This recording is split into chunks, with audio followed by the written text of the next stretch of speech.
오늘 말씀의 제목은 말씀으로 묶인 공동체입니다.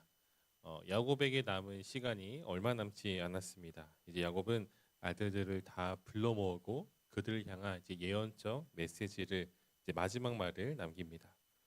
한 명 한 명 이 아들들의 이름을 불러가면서 그들의 이 미래에 관한 메시지를 전하고 있는데, 근데 이 부분을 보면은 단순한 어떤 축복을 하는 자리라기보다는 하나님 앞에서 각 사람의 삶이 어떻게 평가되고 있는지, 그리고 그 평가에 따라서 어떤 일들이 일어날 것인지를 보여주는 시간에 더 가까워 보입니다.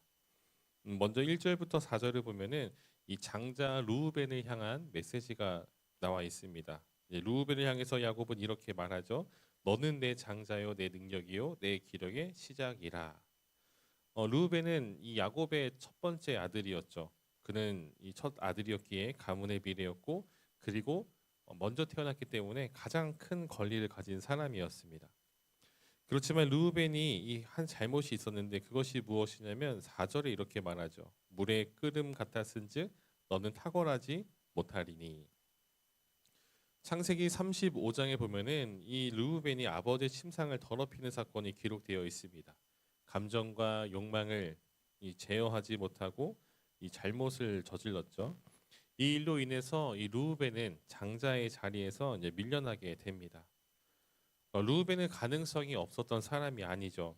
그는 누구보다 가능성이 컸던 사람이고 야곱의 기대를 한 몸에 받고 있었던 그런 사람이었습니다. 그러니까 시작은 좋았는데 끝까지 자신을 지키지 못했습니다.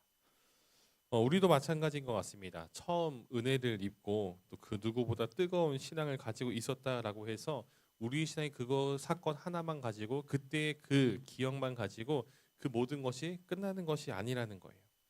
처음에는 누구나 열심을 낼 수 있고 누구나 결단할 수 있습니다. 그러나 하나님은 얼마나 우리가 뜨겁게 그리고 얼마나 화려하게 시작했는가를 보시는 분이 아니라 얼마나 끝까지 신실했는가를 보시는 분이십니다.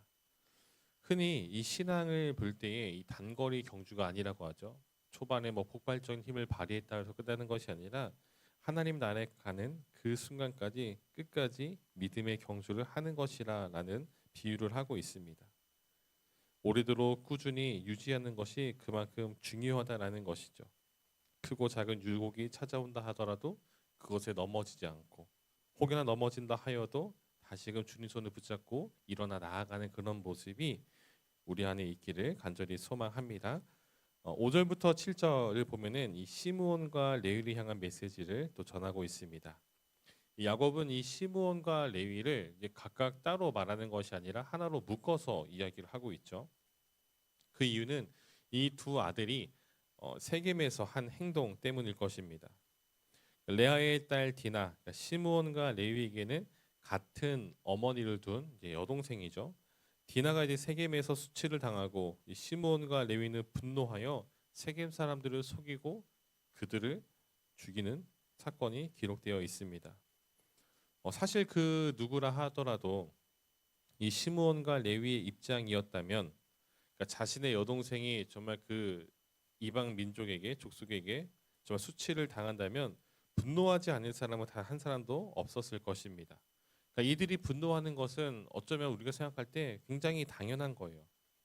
그런데 분노 자체가 문제가 아니라 하나님 앞에서 자신의 혈기를 앞세운 것이 문제가 되고 있는 것입니다. 분노할 수 있죠. 우리가 이 땅을 살아가다 보면은 정말로 그 여러 가지 사건들로 인해서 우리는 분노할 수 있습니다. 그렇지만 그 분노를 어떻게 다스리냐가 중요하다라는 거예요. 분노는 결국 관계를 흩어버리게 되고 공동체를 깨뜨리고 더 나아가 우리 영혼도 황폐하게 만듭니다. 이 시므온과 레위를 향한 메시지는 이들이 야곱 중에서 나뉘게 되고 또 이스라엘 중에서 흩어지게 될 것이다라고 말하고 있습니다. 그런데 이 부분에서도 우리가 좀 깊게 생각해 볼 것은 무엇이냐면 이후에 있을 가나안 정복 전쟁이 끝나고 각 지파에게 땅을 분배할 때 레위 지파는 다른 지파들처럼 이제 어떤 하나의 덩어리의 땅을 받지 않죠. 이들은 이스라엘 곳곳으로 흩어지게 됩니다. 그러니까 야곱이 이야기한 것처럼 흩어지는 그 일이 그들에게 있게 되는 것이죠. 그런데 이 흩어짐을 보면은 단순히 이들이 저주를 받아서 정말 그 지난날의 그 과오로 인해서 이들이 한 곳에 모여 있지 못하고 흩어지는 모습, 그런 모습이 아니라는 거예요. 레위 지파는 제사장 지파가 되어 각 지파의 성으로 흩어져 살게 됩니다. 또한 이들은 성막과 또 성전에서 하나님께 제사 드리는데 크게 쓰임 받는 지파로 선택을 받게 되죠. 즉 이 흩어짐이 저주로 인한 흩어짐이 아니라 하나님께서 그들의 흩어짐을 거룩한 흩어짐으로 만들어 가신다라는 거예요. 즉 하나님의 은혜 안에서 다른 의미로 전환되는 것입니다. 여기서 알 수 있는 것은 하나님의 은혜의 깊이와 넓이를 우리는 감히 측량할 수 없다라는 거예요. 흩어짐 속에서도 또 이 어려운 상황 속에서도 신실하게 우리를 돌아보시는 하나님의 은혜가 있음을 기억하며 하나님의 은혜 안에 살아가는 우리 모두가 되기를 간절히 소망합니다. 한 가지 더 생각해 볼 것은 살펴볼 부분은 8절 이하의 말씀입니다. 유다에 관한 메시지가 나오고 있고요. 또 마지막에는 스불론과 이사갈에 대한 메시지가 짧게 기록되어 있죠. 야곱은 유다를 향해서 놀라운 이 축복을 선언합니다. 유다는 형제들의 찬송이 될 것이고 원수의 목을 잡을 것이고 형제들 위에 있을 것이다. 그러니까 앞선 이 루벤 또 시므온 레위 이 형들과는 다른 정말 사뭇 다른 어조의 이 축복을 하고 있죠. 그러니까 네 번째 아들이었지만 실질적인 이 장자의 계보는 유다를 통해서 이루어지고 그리고 이 계보는 바로 예수 그리스도까지 이어진다라는 거예요.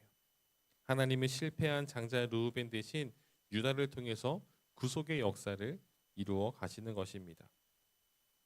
사실 유다도 이 완전하고 또 완벽한 사람은 아니었습니다. 유다의 삶을 돌아볼 때도 그도 사건 사고가 있었고 또 실수도 있었습니다.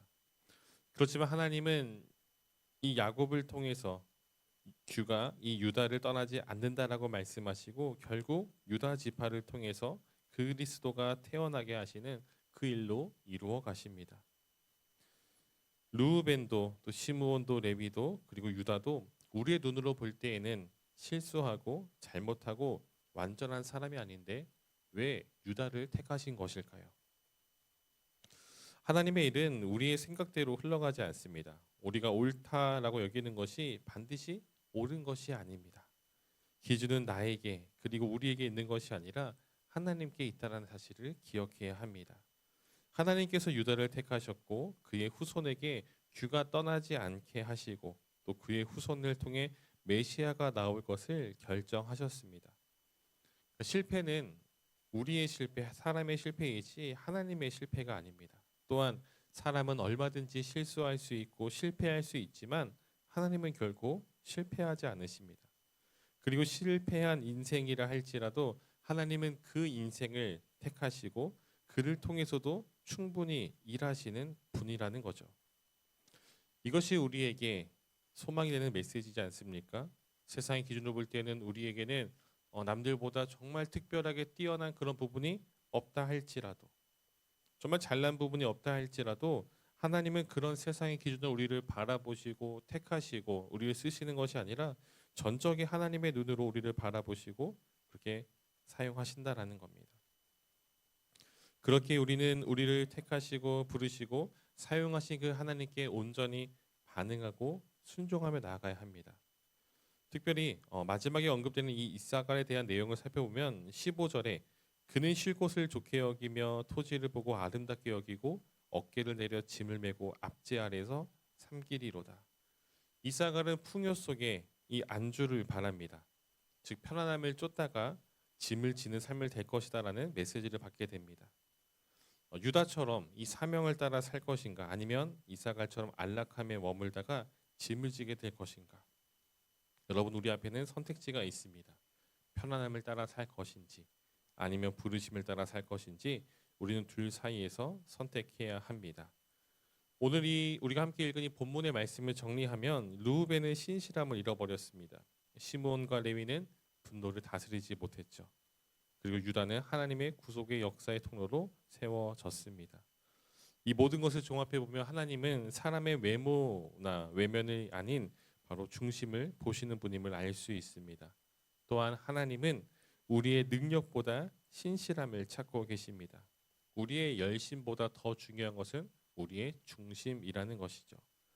오늘도 우리를 찾고 계시는 주님 앞에서 신실하게 반응하며 그리고 순종하며 나아가는 모습이 우리 안에 있기를 주님의 이름으로 간절히 축원드립니다.